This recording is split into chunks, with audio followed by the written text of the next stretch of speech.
When they opened the solitary confinement cell after 30 days, they expected to find a broken man. Instead, they found the walls covered in thousands of tally marks and the prisoner sitting peacefully, smiling at something invisible in the corner. "What were you counting?" the guard demanded. The prisoner's answer would haunt that prison for decades. God's heartbeats.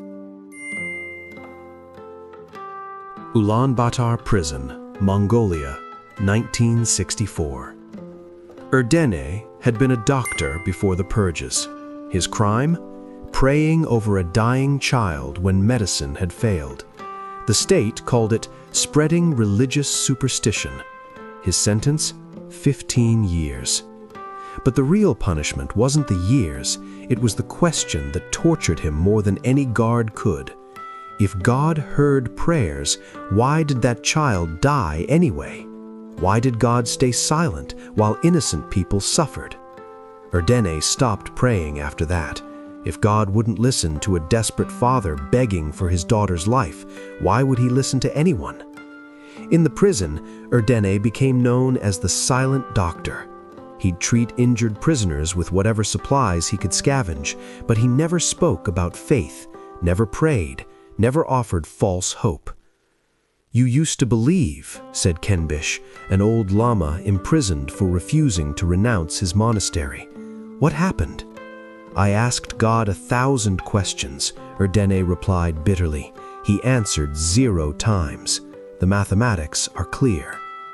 Then came the day that changed everything. A new prisoner arrived, a young man named Dorj, barely 20, with wild eyes and trembling hands, political dissident. He'd been beaten badly during interrogation. That night, Dorj began screaming, not from pain, from terror. "They're coming! The demons! Can't you see them?" He clawed at his own face, drawing blood. Erdene recognized it immediately. Psychotic break, probably triggered by torture and isolation. In a proper hospital, they'd have medications, therapy, hope. Here, nothing. "Please," Dorj grabbed Erdene's shirt, his eyes seeing horrors that weren't there. "Make them stop. Pray for me. You're a doctor. You must know how to reach God." "I can't help you," Erdene said quietly. "God doesn't listen." "Then I'm dead," Dorj whispered. "The demons will eat me alive." That night, Dorj tried to hang himself. Erdene cut him down just in time. The guard's solution was simple. 30 days in the hole. A windowless solitary cell, 3 meters by 2 meters. No light, no sound, nothing. They threw Dorj inside. "He'll either emerge sane or dead," the chief guard shrugged. "Either way, problem solved." But Erdene couldn't let it go. That boy's terrified eyes haunted him. In the darkness of his own cell, he found himself whispering words he thought he'd forgotten. "God, if you exist, if you've ever listened, that boy doesn't deserve this." No answer, just silence. Of course. 3 days passed. Erdene heard through the prison grapevine that Dorj was screaming constantly in the hole, barely sleeping, refusing food. "He won't last 2 weeks," another prisoner muttered. That night, Erdene did something he swore he'd never do again. He prayed, really prayed. Not a desperate bargaining prayer, but something different. "God, I don't understand you. I'm angry at you. I think you're cruel or absent or both. But that boy is dying in darkness, and I have nothing else to offer him. So I'm going to pray for him every single day for 30 days.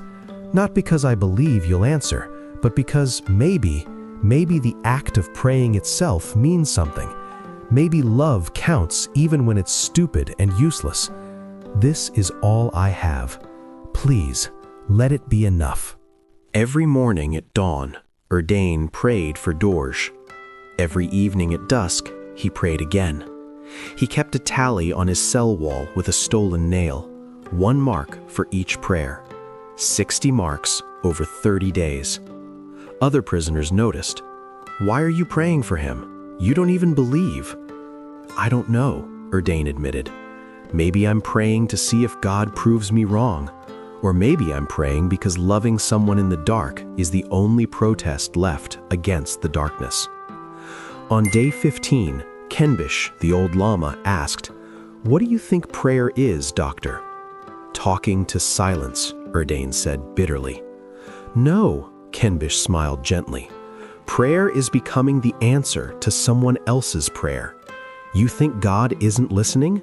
But I see you praying for that boy twice daily. You're exhausted, angry, faithless, yet you persist. Where do you think that strength comes from?" Erdane had no answer. On day 23, something strange happened. A new guard arrived, a young man who'd heard about the silent doctor and his faithless prayers for the boy in the hole.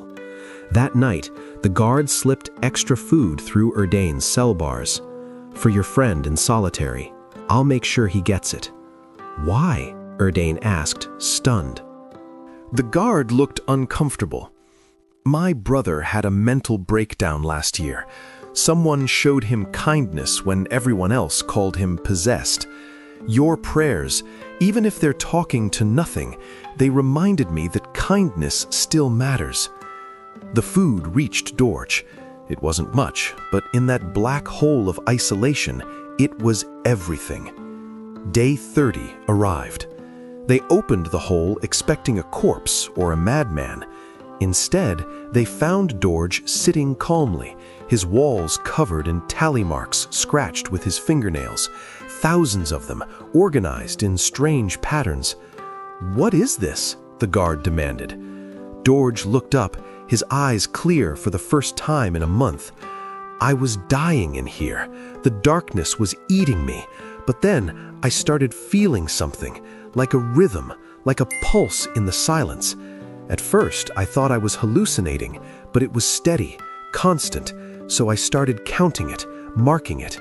60 beats every dawn, 60 beats every dusk." The guard frowned. "That's impossible. This cell is completely isolated." "It was someone praying," Dorj interrupted, his voice filled with wonder. "I couldn't hear words, but I could feel them, like heartbeats in the dark. Someone was thinking about me when I couldn't think about myself. Someone was loving me when I couldn't love myself. That rhythm, it kept me alive." When they brought Dorj out, he saw Erdane in the common area. Something passed between them without words. Dorj glanced at Erdane's cell wall, visible through the open door. 60 tally marks. Then he smiled. "You," Dorj whispered. "It was you." Erdane's eyes filled with tears. "I don't know if God heard me, but maybe you did. Maybe that was the point." Kenbish, the lama, approached, his ancient face creased with knowing. "Doctor, you asked why God doesn't answer prayers, but you've been the answer to that boy's prayers for 30 days. You said God is silent, but I heard you praying morning and evening without fail. You said God doesn't care, but I watched you exhaust yourself caring. Tell me, where did that persistence come from? Where did that love come from? You who claim to have no faith." Erdane opened his mouth and closed it. "God doesn't answer prayers by speaking from clouds. He answers by putting love in the hearts of people who have every reason to stop loving. You prayed faithlessly for 30 days, but that faithless prayer created faith in a dying boy, moved compassion in a guard, and maybe, just maybe, reignited something in your own heart you thought was dead."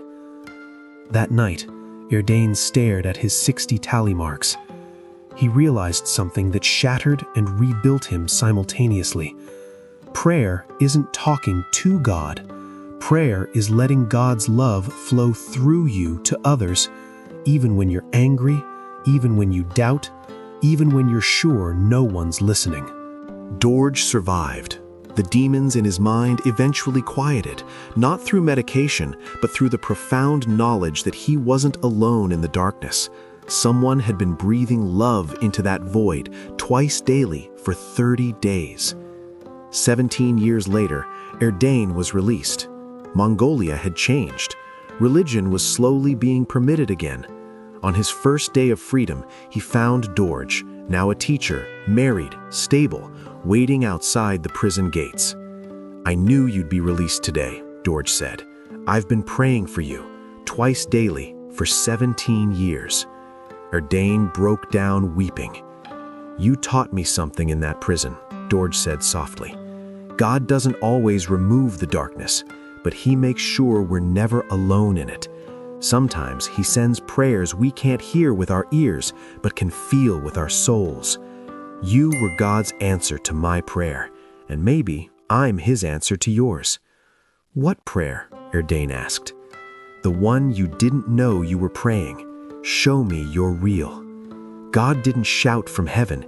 He whispered through your own unwilling hands, your faithless prayers, your angry love. You became the miracle you didn't believe in. We expect God to answer prayers by changing external circumstances, but the deepest answer to prayer is the mysterious transformation of our own hearts, the inexplicable capacity to keep loving when logic says stop, to keep hoping when evidence says quit, to keep reaching towards others when we ourselves are drowning. Before you decide God doesn't listen, ask yourself, when's the last time you became the answer to someone else's prayer? When you pray faithlessly, you're still praying. When you love without hope of return, you're still loving. And somewhere, someone in their own darkness is feeling those heartbeats, counting those rhythms, staying alive because you refuse to stop caring. You're not praying into emptiness, you're praying through yourself into someone else's void. That's not superstition, that's the mathematics of love. One person's faithless prayer multiplied by another person's desperate need equals the only miracle that matters. God doesn't answer prayers by rearranging the universe. He answers by rearranging your heart until you become the answer someone else desperately needs. The question isn't whether God hears you, it's whether you'll let yourself become the voice He uses to answer someone else.